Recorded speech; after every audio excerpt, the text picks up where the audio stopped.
Lokomotif mistis, punya kisah misterius. Pasti kebanyakan dari kalian sudah sering mendengar tentang kisah lokomotif CC20145 yang sudah sangat terkenal. Lokomotif ini memang memiliki banyak cerita dengan hal-hal mistis dan misterius.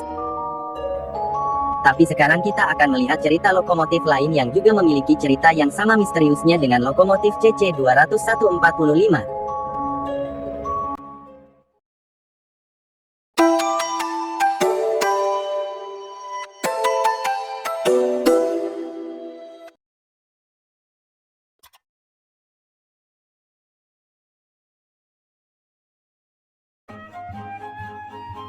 Lokomotif BB30127.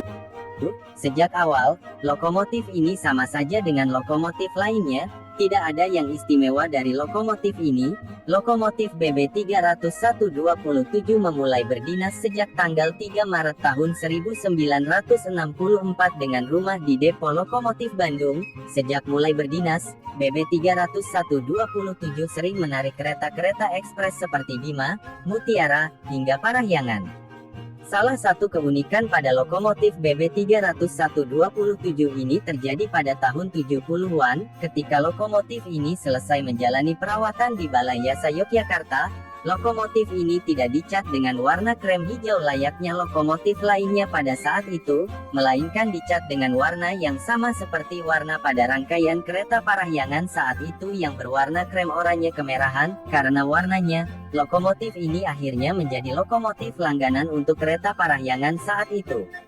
Tidak ada keanehan apapun sejak awal lokomotif ini beroperasi. Namun pada pertengahan tahun 70-an terjadi sebuah peristiwa yang cukup tragis, yaitu pembunuhan seorang asisten masinis di dalam kabin BB30127. Peristiwa tersebut diawali oleh perselisihan antara masinis dan asistennya karena adanya masalah pribadi. Perselisihan itu akhirnya berujung tragis. Sang asisten masinis terbunuh setelah konon kepalanya dimasukkan ke bagian mesin hingga terputus. Sang pembunuh yang tidak lain adalah rekannya, yaitu seorang masinis, memilih untuk mengakhiri hidupnya dengan cara bunuh diri di dalam ruang mesin lokomotif BB30127 tersebut tidak lama setelah perselisihan itu terjadi.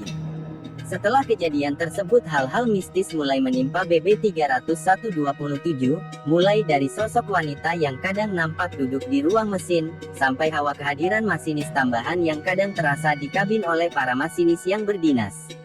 Tak hanya masinis, kadang teknisi yang sedang memeriksa lok pun dikejutkan dengan pintu ruang mesin yang tiba-tiba menutup sendiri. Kejadian yang lebih aneh dan cukup tak masuk akal mulai tampak ketika lokomotif ini dipindahkan dari Dipo Bandung menuju ke Dipo Induk Sidotopo pada tahun 1985. Di Sidotopo, tak jarang lokomotif ini berjalan sendiri tanpa kru kabin seperti yang terjadi pada tahun 1983, ketika lokomotif ini sedang berdinas langsiran di area pabrik semen Gresik.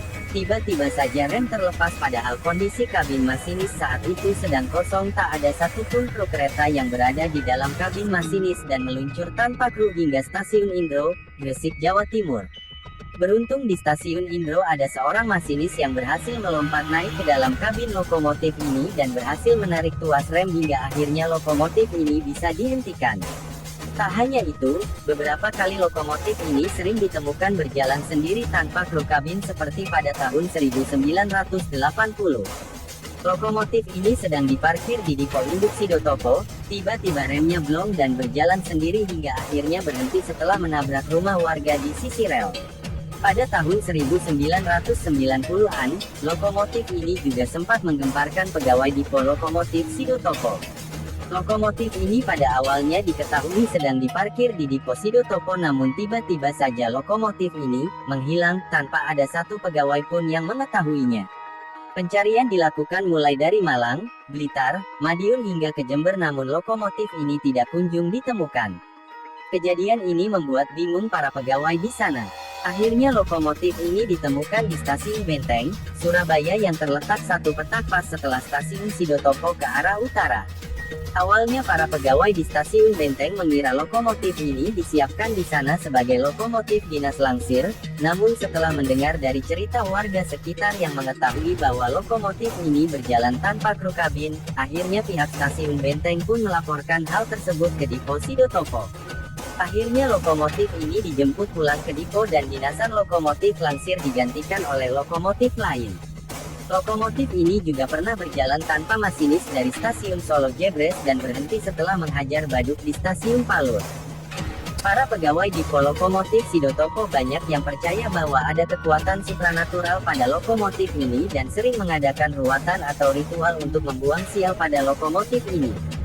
Sedangkan bagi para pegawai yang tidak percaya akan hal-hal supranatural tersebut tetap berpikiran bahwa kejadian-kejadian yang menimpa lokomotif ini disebabkan oleh kesalahan-kesalahan teknis belaka.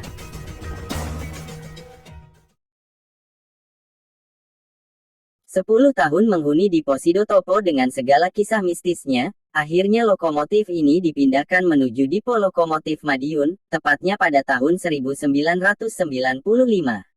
Para pegawai Depo Madiun tak ada satupun yang percaya dengan kisah-kisah mistis yang melekat pada lokomotif ini sehingga mereka tak pernah sekalipun mengadakan ruatan selama lokomotif ini berada di bawah naungan Depo Lokomotif Madiun. Anehnya meskipun tak pernah mengadakan ruatan di sana, selama berdinas di Depo Lokomotif Madiun segala hal-hal aneh yang sering muncul di Depo Sidotopo pun tak muncul kembali di rumah barunya. BB 30127 akhirnya terbebas dari kutukannya dan berdinas dengan tenang di melayani KA di sekitar Madiun. BB 30127 terakhir berdinas pada tahun 2005, saat itu kondisinya sedang tidak siap operasi TSO, dan akhirnya lokomotif ini harus pensiun pada tahun 2006 setelah 42 tahun mengabdi di jagat perkeretaapian Indonesia.